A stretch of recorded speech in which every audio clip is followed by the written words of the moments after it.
సమర్పించింది. ఈ జీవితం చాలా విలువైనది. డబ్బులు ఏది కొనలేమో.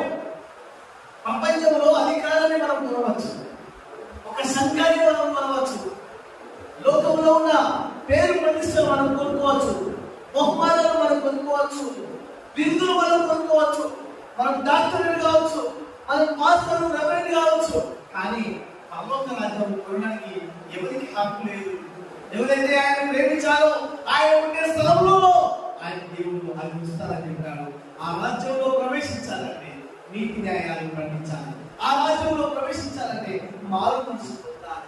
ఆ రాజ్యంలో ప్రవేశించాలంటే చిన్నపిల్లలాంటి మనసు కావాలి. ఆ రాజ్యంలో ప్రవేశించాలంటే ఒక ధనవంతు మనసు మనలో ఉండదు అని దేవుడు చెబుతున్న మాట. ఆమేన్.